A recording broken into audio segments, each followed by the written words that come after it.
dans l'embarras. Maintenant, j'aimerais que tu t'excuses. Le problème des modernes, c'est vraiment qu'ils ont aucun savoir-vivre. Tout s'est bien passé jusqu'à maintenant. Non, tout s'est bien passé jusqu'à maintenant. Les gars, qu'est-ce que vous faites là? Est-ce que vous avez envie de choses à dire? Vous avez des choses à dire? Bon, mais alors, écoutez, montez. Prenez le micro. Et voilà. Mesdames et messieurs, Eric Ferrière, Pierre Alzheimer. Maman du Gros-Moulin. Alors Tom, vous m'entendez?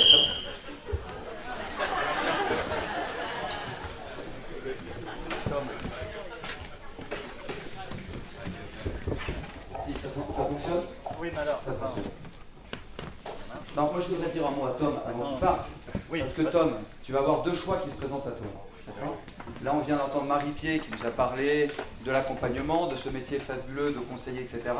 Maintenant, soit tu as les milieux d'un côté, soit tu as les performants de l'autre. Bon, on va se mettre d'accord. Voilà. Globalement, ils sont plutôt mal portés, mal habillés et arrogants. S'il vous plaît.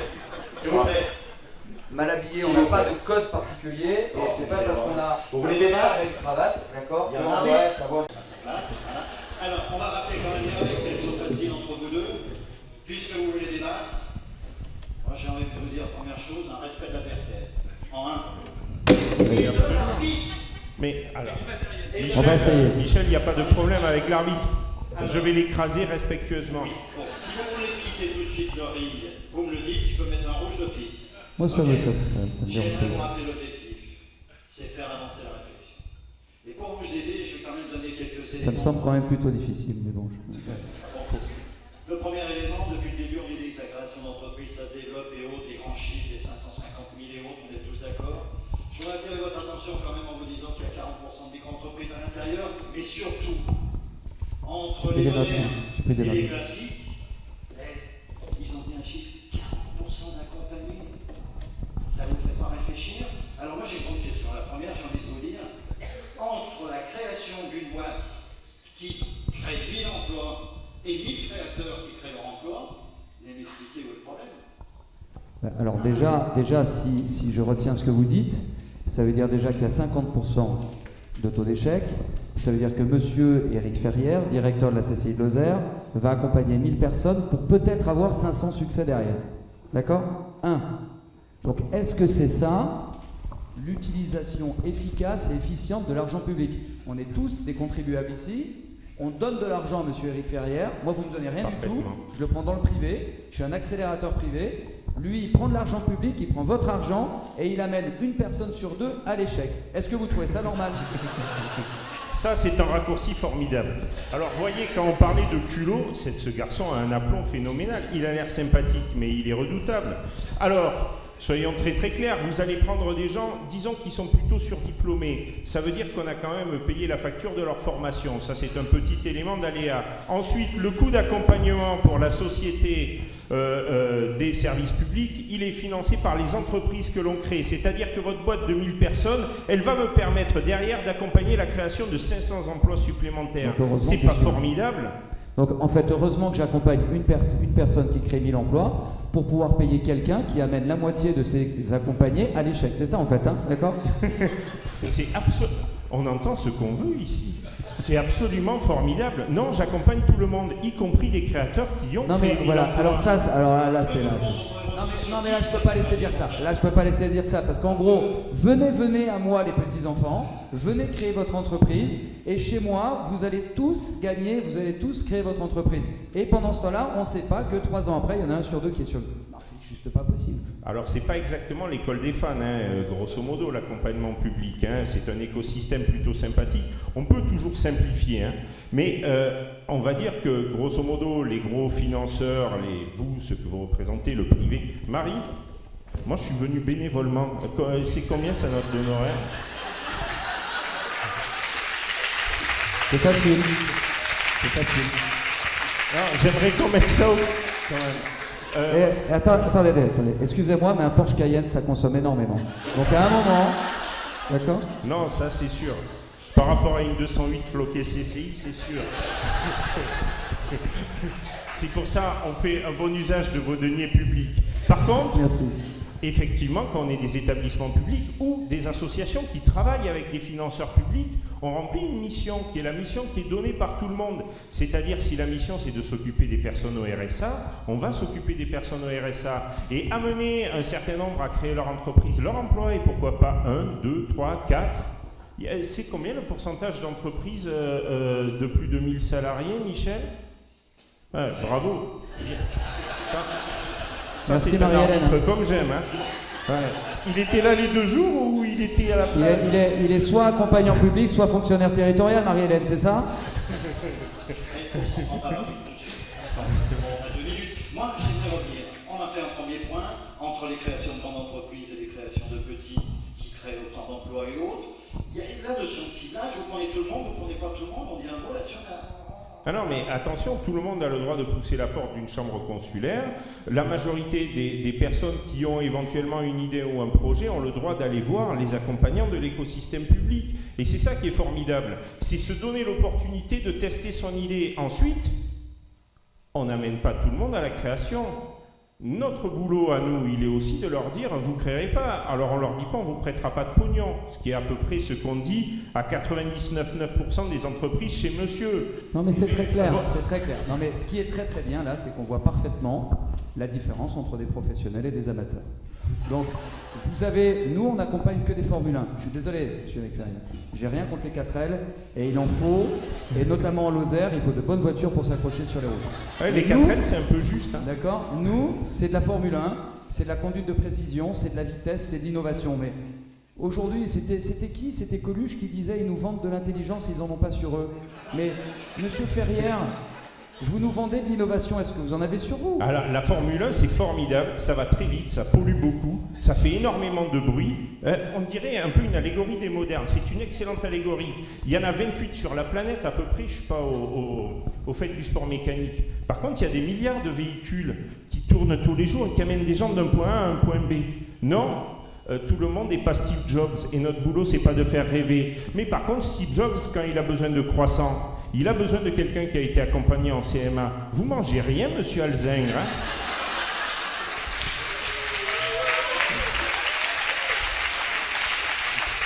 D'un point pour lui, je l'accorde. Par contre, Michel, il est tellement désagréable avec tous ces professionnels que moi, je ne garantis pas sa sécurité. Vous pouvez... On aborde d'autres points sur le taux de réussite. Vous avez commencé le taux de réussite. On réussit mieux d'un côté que de l'autre? Nous, chez nous, tout le monde réussit. Nous, chez nous, l'échec est une réussite. Vous savez ce que c'est? Donc, nous, chez nous, tout le monde réussit. Non, là, si on peut pas accorder des points, moi, je le lui donne de suite. Une telle mauvaise foi, c'est formidable. J'aurais pas osé. On va passer au point suivant. Est-ce qu'on peut travailler maintenant encore plus technique? Les outils et les méthodes, il y en a un des deux, parce qu'on a quand même parlé pas mal d'outils depuis le début de ce congrès. Les outils, les méthodes, vous avez des différences? Oui, nous, écoutez, nous on fait quand même dans le sur-mesure. On fait quand même dans l'exceptionnel. On accompagne des licornes. On n'accompagne pas des poneys-cornes. Les licornes, vous êtes d'accord, c'est l'animal dont tout le monde parle et qu'on voit jamais.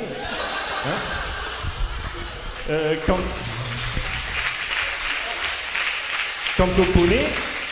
au poney, avec sa robe un petit peu épaisse, comme ça, il s'adapte parfaitement à nos montagnes.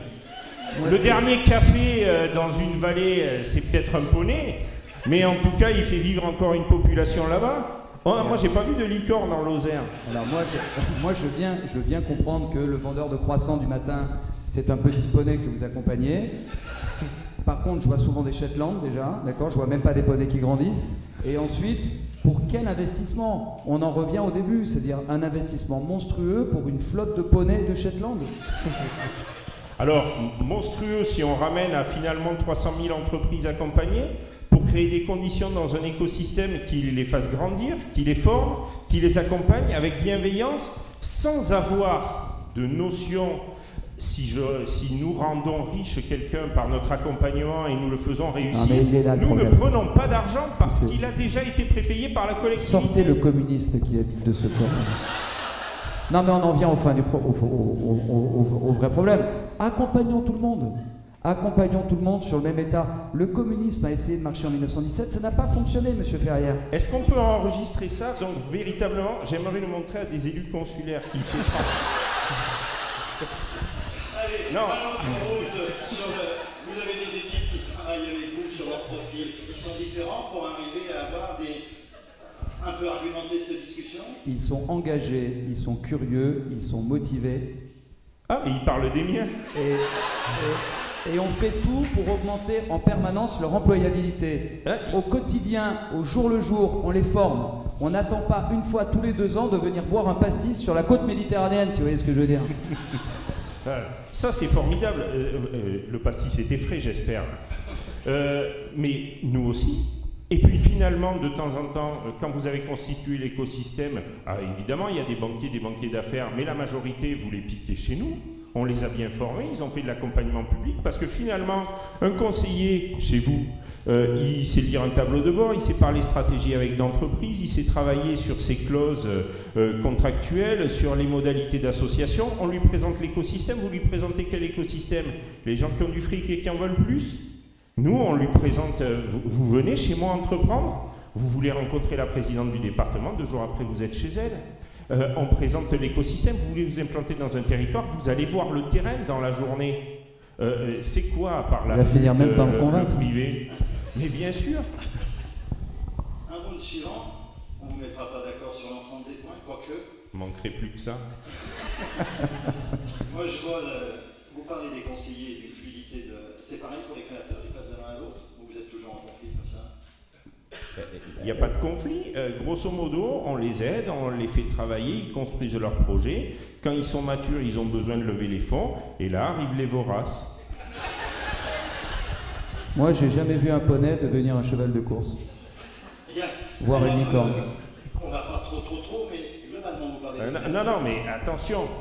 Je vais vous raconter une petite anecdote, quelque chose d'assez formidable. J'ai rencontré à une époque un jeune directeur de pépinière à Lunel. Il était sympa, motivé, beau gosse, mal habillé, mais beau gosse. Et il accompagnait des créations, et aujourd'hui, certains sont connus. Si on peut parler de Mille et Une Pharma, qui est une très très belle réussite, qui a réussi ses levées de fonds. Mille et Une Pharma, s'il n'y avait pas eu la sphère publique et ce petit directeur qui faisait de l'accompagnement très sympathique, qui lui avait dit « Viens, on va faire une aide à la faisabilité technologique, on va aller voir tout l'écosystème public qui va valider ton modèle économique pour que derrière tu puisses lever des fonds », il est où ce petit directeur? Il est où? L'argent l'a corrompu, monsieur Michel.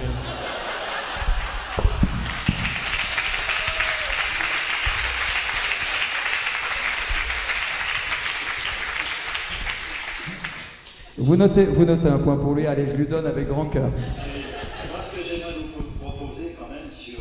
Est-ce qu'on peut être positif 2 minutes? Et puis, je ne sais pas, échanger sur les qualités de vos conseillers, les qualités qu'il faut au niveau de l'accompagnement. Vous êtes si différents que ça? Globalement, non. Hein. À part son mauvais caractère, je dirais qu'on marche sur 2 jambes, qui est la bienveillance et l'exigence. Et c'est vrai que ces qualités-là, je les ai découvertes dans le métier de l'accompagnement public. Mais aujourd'hui, je découvre la vitesse, l'innovation et la performance en étant du côté privé, et c'est ça qui transforme mon métier en permanence. Et on le voit heureusement de plus en plus. Donc c'est vrai que ça nous fait des points communs supplémentaires. C'est vrai. Et puis l'innovation, l'évolution, l'acquisition des modèles, ça se fait aussi dans le secteur public. Bien sûr que c'est le privé qui introduit des nouveaux modèles d'accompagnement, et bien sûr qu'on les regarde de suite, et qu'on met parfois un petit peu de temps, mais derrière, c'est des modèles qu'on retrouve dans l'ensemble des réseaux d'accompagnement. On parlait du business model Canvas tout à l'heure. Il a été introduit en France et il est utilisé massivement dans tous les accompagnements consulaires. Il est utilisé massivement dans le privé et c'est l'objectif de pouvoir positionner. Donc c'est à peu près la même chose. Et puis la bienveillance, on n'est pas intéressé pour les mêmes choses à la réussite des entreprises. Mais on est intéressé à la réussite des entreprises parce que moi, ce n'est pas la rémunération de l'entreprise accompagnée qui nous motive, mais c'est la rémunération du financeur. Et le financeur nous met des objectifs aussi. On ne peut pas accompagner 1000 entreprises et en avoir 200 seulement qui réussissent. On est tous dans cette mécanique-là. Donc l'exigence, elle est partout. La bienveillance, elle est partout. Vous vous retrouvez de la même manière dans ces propos? Je me retrouve de même manière, mais attention à ce que la bienveillance et la volonté d'accompagner tout le monde ne se transforment pas finalement à donner des promesses qu'on ne peut pas tenir. Accompagner un créateur d'entreprise, c'est surtout tester sa volonté en permanence, et surtout c'est détecter ses capacités à entreprendre. Il ne sert à rien d'amener quelqu'un à entreprendre pour augmenter vos statistiques de stagiaires suivis. C'est surtout le plus important, c'est essayons par des outils et des méthodes nouvelles, on en parlait ce matin, des outils et des méthodes nouvelles comme on fait ensemble, mon cher Eric, avec la start-up et dans le pré en Lozère, le plus tôt possible à détecter ses volontés, ses capacités par le digital, par des hackathons, par des challenges entrepreneuriaux, afin qu'ensuite on puisse se focaliser ou en tout cas passer peut-être un peu plus de temps avec des gens qui ont du potentiel. Ne pas laisser les autres, bien entendu, parce qu'on est dans un pays social, on n'est pas dans un pays communiste, n'est-ce pas, monsieur? Mais là, c'est aussi l'occasion de tordre le cou justement à une idée qui est de dire qu'il y a moins d'exigences. Si on demande à tous ceux qui accompagnent les créateurs d'entreprises, la moitié de notre travail, il est d'expliquer pourquoi ça ne marchera pas à un porteur de projet. Je pense qu'il n'y en a pas un qui dit oui à tous les dossiers, donc, et on les prépare à rencontrer les réseaux bancaires uniquement quand le projet est qualifié. Donc la bienveillance, l'exigence et l'enthousiasme pour le potentiel de réussite, c'est peut-être ça le troisième élément aussi. Chez nous, notre responsabilité, c'est d'essayer, il y a la liberté d'entreprendre, mais c'est d'essayer aussi d'expliquer que le projet n'est pas mûr. Et on passe notre temps à ça. Et je parlais tout à l'heure d'un pastis sur la côte méditerranéenne chez Procréa, mais heureusement qu'il y a Procréa, parce que j'ai découvert ce métier extraordinaire de joie, d'enthousiasme, mais aussi de stress, qu'est l'accompagnement à la création d'entreprise. Et ce métier-là, il faut le faire avec passion, il faut le faire avec engagement. Et ce métier, quand je l'ai découvert, j'ai fait que des bêtises. C'est comme quand on devient entrepreneur. On fait que des bêtises, on apprend petit à petit. Et il faut se rapprocher de ses pairs, il faut se rapprocher de ses autres collègues chargés d'affaires, parce qu'ils ont peut-être un peu plus d'expérience que vous et échanger. D'où l'excellent outil de notre ami Ludovic Charbonnel, Challenge Me, qui peut faire des progrès très importants et très rapides à n'importe quel chargé d'affaires. Surtout, puisque maintenant je suis du même côté que vous, mais côté privé, ce qui est quasiment la même chose, surtout laissons tomber l'orgueil. L'orgueil que nous avons, nous tous, en tant que chargés d'affaires, de dire Mille et une Pharma, c'est moi qui l'ai accompagné. Je ne sais même pas si ce n'est pas eux qui m'ont accompagné à découvrir un autre métier. Ça déjà, c'est la première chose. Et puis tous ceux que j'ai accompagnés à l'échec, est-ce que je vous en parle? Donc aujourd'hui, ne soyons pas prétentieux.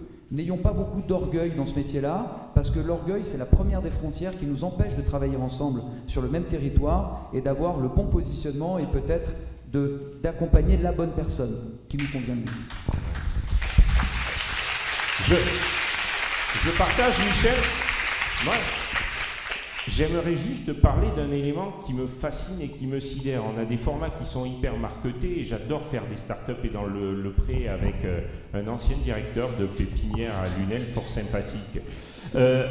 Mais on est fasciné par le fait de marketer, de monter un projet vite, clé en main, le plus rapidement possible. Or, c'est long de faire un entrepreneur. Et je me demande parfois si on n'a pas, pour la volonté marketing et le travail, cédé aux sirènes de faire quelque chose d'un peu spectaculaire et d'accélérer le mouvement, alors que potentiellement, il y a autant de sens à le freiner et à le décélérer. Et c'est aussi notre boulot et notre responsabilité d'accompagnant de mettre le pied sur le frein parfois en disant on se pose, on fait autre chose, on pense à autre chose, comment ça marche ailleurs.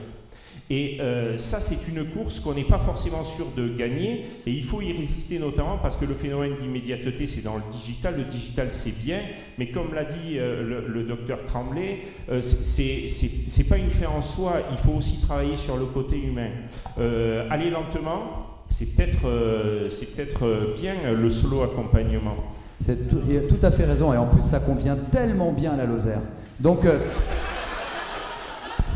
vive... S'il n'était pas là si souvent, je lui paierais un stage. vivent le slow accompagnement et vivent, avant de développer des projets, essayons de développer la personnalité de l'entrepreneur. Le développement personnel, le développement de projet et le développement de l'entreprise. Au lieu de créer des accélérateurs, et c'est très bien ces moments d'accélération, maintenant essayons de créer des décélérateurs, et pourquoi pas, dans des territoires ruraux comme les nôtres.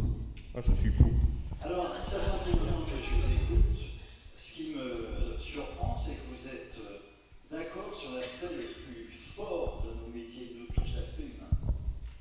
Là, vous trouvez le consensus tous les deux. Et on dirait que ça t'embête. Non, il a l'air C'est déçu. fou ça, hein? T'as l'air déçu, Michel. Non mais il y a 10 minutes, il y a Ah non, Yann mais, qui nous disait si tu veux tapez-vous qu'on- dessus. Si tu veux qu'on en veuille à quelqu'un, on peut se démerder. Hein.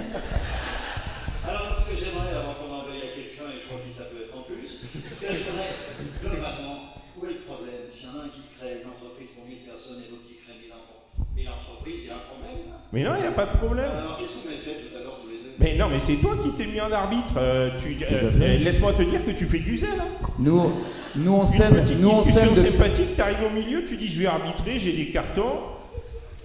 Le t-shirt de l'arbitre là, c'est le t-shirt de l'arbitre, c'est un pouce au crime. Il y a Yann, on monte sur scène, qui nous dit allez, vous en mettez plein la tête. Marie-Hélène, depuis avant-hier, elle nous laisse des SMS en nous disant t'as vu, il a dit ça sur toi, il a dit ça sur toi, etc. Comment on voulait qu'ensuite on se fasse la bise en arrivant sur scène? On a les preuves quoi. On peut revenir sur le ciblage, puisque... Si tu veux. Est-ce que c'est un problème s'il y en a un qui cible tel type de projet et l'autre tel type de projet? D'abord, on n'a pas tous le choix. Hein. Quand on répond à un appel à projet pour accompagner une cible de clientèle, on n'a pas le choix. Quand c'est inscrit dans la loi, pour moi, j'ai pas le choix. Donc le choix, il s'impose de lui-même. Au final, on est né pour accompagner ou on se positionne pour accompagner tel type d'entreprise. Mais ça vaut pour le privé. Ils ont un business model, les privés. C'est vrai? Moi j'espère qu'une chose dans le privé, c'est qu'on ait les valeurs du public. Et véritablement. Je sais pas. Et c'est qui le communiste? Ça s'appelle de l'entrepreneuriat social. Et sur le taux de réussite? Sur le taux de réussite, il y a deux explications peut-être. Les Américains appellent ça le darwinisme, je crois. C'est-à-dire que 10 à 15% des entreprises américaines disparaissent chaque année, et il paraît que c'est très bon pour l'économie. Parce que finalement, ceux qui restent, ils innovent, ils se différencient. Maintenant, aujourd'hui, c'est qu'est-ce qu'on fait de l'échec? Il y a eu un premier pas avec Fleur Pellerin qui a éliminé un fichier, le fichier de ceux qui avaient fait faillite. On n'élimine jamais dans l'esprit du banquier celui qui a fait faillite, d'accord? Donc ça, c'est une première chose, parce qu'il n'y a pas d'acceptation à l'échec. Et c'est vrai que par contre, dans cet écosystème de start-up, on fait plutôt confiance à ceux qui ont échoué, et véritablement. Et d'ailleurs, il vient de lever, je ne vais pas le citer, mais il vient de lever 1 million d'euros la semaine dernière. Ça fait 10 ans que je le connais. Il y a 10 ans, je l'avais accompagné dans un échec total. C'était grâce à moi, d'accord? Et aujourd'hui, il est accompagné par quelqu'un d'autre qui le fait lever 1 million d'euros. Mais je pense que finalement, c'est un chemin. Et ce chemin-là, il ne peut se dérouler que avec ce que tu disais, ou ce que fait Marie à Marseille, avec Pépite, ou ce que tu fais avec Pépite à Montpellier. C'est aujourd'hui le plus tôt possible, aidons nos jeunes à devenir entrepreneurs de leur vie, entreprenants tout court, à manier des outils. Il faudrait des procréas pour des professeurs, il faudrait que des enseignants. Il y a l'AFE qui fait les journées au PPE, donc tant mieux. Mais c'est ça qu'il nous faut, c'est-à-dire non pas de faire de la France un start-up nation, mais de faire de la France un pays d'entreprenants et d'entrepreneurs. Et là, on aura une acceptation de l'échec parce que oui, alors Churchill disait le succès c'est d'aller d'échec en échec avec optimisme. C'est un peu couillon comme remarque, si je peux me le permettre. Mais c'est accepter que l'échec fait partie du parcours. Aujourd'hui, on n'en est vraiment pas là. Et ça, l'écosystème des startups, ça en fait partie parce que, heureusement, il y a quand même des investisseurs privés qui ont la joie de défiscaliser l'impôt sur la fortune en investissant dans des startups, ok, donc ils gagnent comme ça un peu d'argent, mais d'autres qui prennent de réels risques en se disant ça peut peut-être marcher. Donc ça, il faut le reconnaître et il faut même l'inciter. Des investisseurs privés qui permettent finalement l'échec parce que qu'il y a quand même 3-4 entreprises sur 10 de start-up qui va fonctionner. Mais c'est au final, Michel, est-ce qu'on fait mieux avec un écosystème que sans écosystème? On se pose tous la question de notre utilité. BPI a dit qu'il y a 60% effectivement des entreprises qui ont été accompagnées par le privé qui survivent à moyen terme. c'est déjà 20% de mieux que la moyenne réelle sans accompagnement. Ça veut dire qu'il y a eu un filtre, qu'il y a eu un travail et qu'il y a eu des projets qui ont été au bout. Quand on est sur des projets qui sont accompagnés, on parle de diviser le risque par 2 quand ils passent en boutique de gestion, en chambre consulaire ou dans les réseaux d'accompagnement. C'est juste l'effet miroir. Et au final, la seule vraie utilité, on se la pose tout le temps. Est-ce que finalement, on fait œuvre utile et au final, on s'en rend compte, les entreprises non accompagnées, peu importe par qui elles sont accompagnées, ont moins de chances de survie dans la durée. Et d'ailleurs, le problème, au lieu de se battre entre nous et entre réseaux... C'est un peu long là, hein, c'est un peu long. C'est vrai, c'est long. Je dis ça comme ça, c'est un peu long. Mais c'est vendredi après-midi, vous payez. Et juste au final, pour finir, c'est les 60% d'entreprises pas accompagnées sur lesquelles on a à bosser. Vous avez parlé d'écosystème, c'est quelque chose qui fonctionne bien, sur lequel vous êtes persuadé de l'utilité, vous l'avez dit un petit peu. Je ne sais pas si on est des accompagnants ou des connecteurs. Notre métier, finalement, c'est de fédérer un écosystème. En plus, cet écosystème, enfin, l'innovation, elle est écosystémique. C'est-à-dire, elle ne vient pas juste d'un acteur, elle vient parce que vous, au centre, on en parlait tout à l'heure dans un barcamp, vous êtes en capacité de connecter votre porteur de projet avec le commerçant, l'artisan, le start-upper, l'accompagnant, le banquier, le financier. Et c'est ça un écosystème de réussite. Les créateurs passent facilement d'une structure à l'autre. Aujourd'hui, il faut faire gaffe à cette surenchère et cette drague permanente, c'est-à-dire en gros, vous avez ça, c'est un peu passé parce que les gens se sont structurés, mais vous avez, oui, des gens qui chassent la prime, ou des gens qui chassent finalement le meilleur accompagnant ou qui chassent le meilleur territoire. Si c'est une question, et c'est pour ça que le prix est important, celui qui va payer, il va rester chez vous, parce qu'il va en demander pour son argent. Celui qui ne paye pas, il y aura toujours moins cher que vous. Il y a des territoires en France qui vous bradent 1 € le mètre carré et qui vous offrent l'entreprise. C'est pas une garantie de succès. Vous pensez être assez visible, connu de la part des créateurs et pour des prestations reconnues? Alors, c'est plutôt pas à moi de parler parce qu'on va dire qu'on est meilleur faiseur que communicant dans les réseaux d'accompagnement. On n'est pas aussi clinquant que Station F, The Family. Ça, c'est sûr que pendant qu'il passe 10 heures à la télé, on a accompagné 2000 projets de création d'entreprise. C'est sûr, c'est pas exactement le même. On est un peu ici, il y a des poilus de l'accompagnement, des soutiers, quoi. C'est petit à petit, accompagnement par accompagnement. Voilà. C'est moins brillant chez nous, ça, il n'y a pas photo. Il faut des poilus. Il faut des poilus, je suis tout à fait d'accord. Il faut aussi des commandos. D'accord ? Et c'était quoi la question déjà? J'ai oublié. Tiens, avec ces poilus là, ça me fait. Ils ont un melon. Sur les outils, on a entendu tout à l'heure l'adaptation des outils à vos publics. Vous n'avez pas les mêmes outils. Est-ce que c'est grave de ne pas avoir les mêmes outils? Est-ce que vous pouvez dire on a une adaptation au public qui est le nôtre et tout va bien par rapport à ces outils et les faire dans l'intérêt d'eux? Je suis pas sûr qu'on n'ait pas les mêmes outils. Au final, on a quasiment les mêmes outils et quasiment le même objectif et quasiment le même process d'accompagnement. Juste là encore, c'est un problème de marketing. Mais quand on redéfinit le Lean, moi, j'entendais parler du réingéniering, du travail sur les cercles de qualité dans les années 70. Tous les 15 ans, on réintellectualise en cassant un peu ce qui se faisait avant. Mais au final, c'est jamais que des mêmes méthodologies pour essayer de faire mieux, plus vite, plus intégré. Et ça passe partout. On a les mêmes outils, mais on les appelle pas pareil. Et puis, on peut payer moins cher nos outils, voilà. Ça, c'est sûr. Quand toi, tu ressens, quand toi, tu reçois des créateurs d'entreprises dans ton bureau, moi j'appelle ça un parcours client. Quand il va faire une présentation rapide devant une file, moi je vais faire ça un super pitch, la night pitch et je sais pas quoi, etc. Donc c'est vrai que dans nos systèmes, on sait valoriser, on sait communiquer, on a peut-être plus de faire savoir que de savoir-faire même, parce que les outils derrière, ils sont basés sur les mêmes outils, on a les mêmes systèmes de veille avec les Québécois qui travaillent fortement là-dedans, mais le Labex Entreprendre aussi, parce que sinon je vais me faire taper dessus. Donc là, le BIC et les pépinières, vous avez bien compris, de suite, vous ne savez pas faire pitcher, ils vous intègrent dans la catégorie des néo-ringards. Bienvenue. J'ai jamais dit ça. J'ai quand même des clients dans la salle. Le temps passe.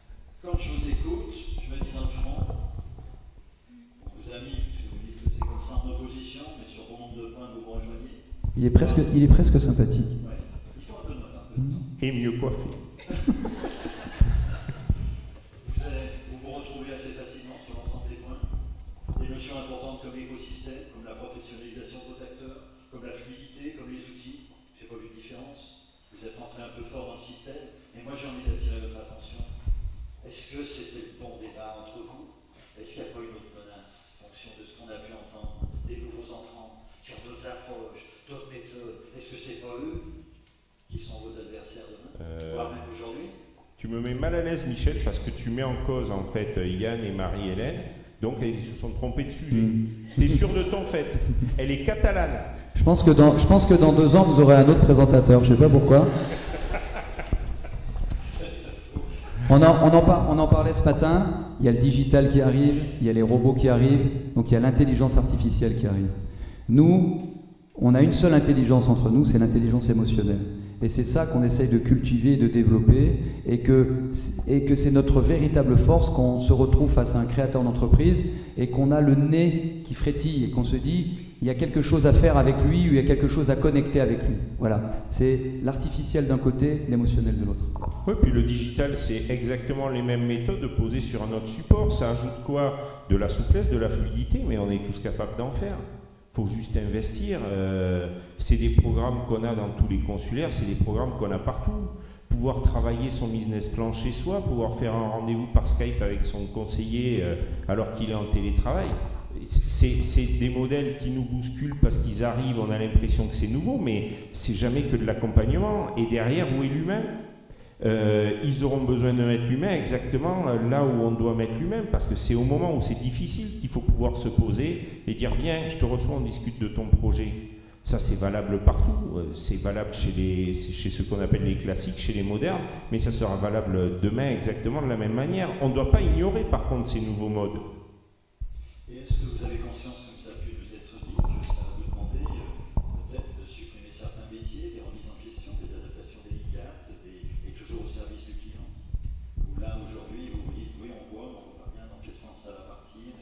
Je pense que c'est une transformation permanente. Notre métier, comme tous les autres avec le numérique, il va se transformer, mais que si on reste en permanent agile, créatif, engagé, curieux, en veille, on va en permanence... il y a un mot qui me plaît beaucoup, c'est l'employabilité. Ça peut être un mot affreux d'un côté, mais c'est un mot très bon parce que l'employabilité, c'est votre liberté d'aller là où vous voulez. C'est-à-dire qu'aujourd'hui, vous êtes dans un service consulaire, peut-être que demain, ce sera dans une structure privée qui viendra vous recruter parce que vous êtes resté curieux, engagé, agile. Il y aura toujours besoin d'un humain derrière la machine. Pas mieux. C'est cet aspect humain qui demeure le point fort par rapport à l'ensemble des menaces possibles. Et déjà des projets par rapport à ce que vous ressentez de ce marché qui évolue, et des pistes où vous dites tiens, on s'est déjà posé ces grosses questions-là. Oui, comment supprimer les consulaires, par exemple? On y travaille. Il y en a qui s'en occupent pour nous, ne te tracasse pas.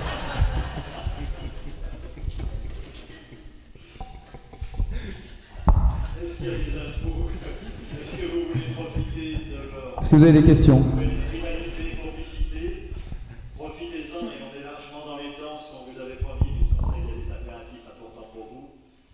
Mais on souhaitait cette battle avec des points un peu durs et d'opposition, mais terminer quand même sur des points de plus d'accord et quelque part se dire qu'on a tous notre place, comme ça a été dit, des complémentarités qu'on a peut-être certainement à développer encore plus dans cet écosystème qu'il faut encore mieux connaître.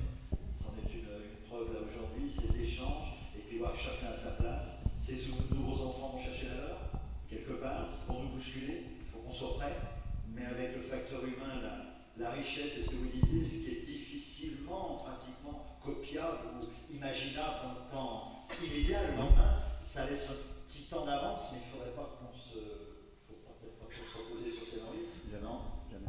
Non, jamais. Pourquoi se reposer d'ailleurs? Non, et puis à chaque créateur ça change, c'est-à-dire qu'on a un cadre, un objectif, et de toute façon, Pierre a dit, c'est eux qui nous forment au fur et à mesure. Il n'y a pas un seul professionnel, il y en a qui ont 20, 25, 30 ans d'expérience, il n'y a pas un seul professionnel qui accompagne aujourd'hui de la même manière qu'il accompagnait il y a 30 ans, j'en connais pas. Si on en connaît, il faut les mettre sous cloche. Allégorie de l'accompagnement des années 80, je veux les connaître, mais c'est pas le cas parce que nos créateurs ont changé. Le créateur d'aujourd'hui, c'est pas le créateur des années 80, il n'a pas les mêmes méthodes, il n'a pas les mêmes attentes. On a les Z qui arrivent. Le Z, il va peut-être vouloir massivement du digital, mais au moment où il aura besoin de nous, il saura nous trouver. Et il y a une chose qui est sûre, et je voudrais remercier Yann et Marie-Hélène, c'est, vous imaginez à peu près la partie de rigolade qu'on a vécue avec Eric, dans un petit restaurant dans la vallée de l'Hérault qu'on a préparé cet entretien parce que c'était à qui mieux pouvait trouver une boîte pour désarçonner l'autre, d'accord? Donc déjà, merci beaucoup. Et tout ça pour vous dire qu'on en parlait ce matin, il y a une chose qui nous caractérise quand même dans ce métier qui est extraordinaire, parce que on voit des gens se mettre tout nus devant nous, d'accord, tous les jours, ils se livrent complètement. Moi je suis passé de l'autre côté et j'ai vu ce que c'était et c'est extrêmement compliqué, d'ailleurs avec un échec total à mon premier pitch dans une structure. Il faut garder une seule chose, c'est la joie de faire notre métier. Mais c'est l'enthousiasme et la joie de faire notre métier, alors que vous êtes dans des structures au budget qui ne sont pas bouclées, au budget qui évolue, mais si vous n'avez pas cette joie, votre budget, en aucun cas il sera bouclé parce que vous allez perdre la confiance de ceux que vous accompagnez et pire de ceux qui finalement vous dirigent ou vous financent. Donc c'est la joie, c'est l'enthousiasme et votre capacité à diffuser cette joie auprès de vos entrepreneurs et surtout de la faire connaître, c'est-à-dire par tous les réseaux qui existent, que les entrepreneurs parlent de vous, que vos pages LinkedIn parlent de vous et que vous ayez cette envie d'avancer. Moi j'adore votre accent, c'est un accent qui est chantant. Quand je vois Marie-Hélène, elle a toujours le sourire. Je ne sais pas si vous avez remarqué, mais quand vous croisez Marie-Hélène, il y a toujours un sourire. Je sais, et ça fait 7 ou 8 ans que tu fais ce métier-là. Donc voilà, c'est ne jamais perdre cette foi-là, et je ne vous dis pas ça juste comme ça, de l'empowerment d'un vendredi soir, quoi. C'est pas ça, c'est véritablement, on fait un métier qui est unique, et qui mérite cette joie-là. Pas mieux, tous ceux qui m'ont connu dans ma vie d'avant, quand je faisais de l'accompagnement, ont toujours entendu que je disais que c'était le meilleur métier du monde. Aujourd'hui, si je le dis en position de DG, ça n'a pas le même type de portée, mais c'est un privilège de prendre quelqu'un qui ne sait pas par quel bout tenir son projet, mais qui a une idée, qui a de l'opiniâtreté, qui a de l'intelligence par rapport à son environnement et de la mener au bout et de le voir se développer. C'est une chance phénoménale. Enfin, on est une crèche pour entrepreneurs au sens littéral. On a des gens qui ne savent pas par quel bout prendre et qu'on amène marcher tout seul. Et on est très content qu'ils marchent tout seul et qu'ils changent de réseau. Voilà.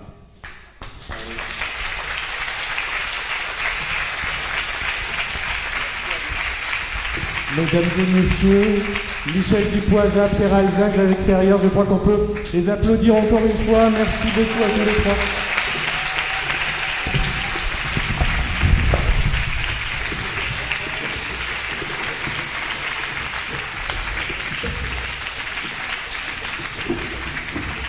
Pour votre info, j'ai pris autant de plaisir dans ma préparation parce qu'il me faisait ça en live et c'était impressionnant.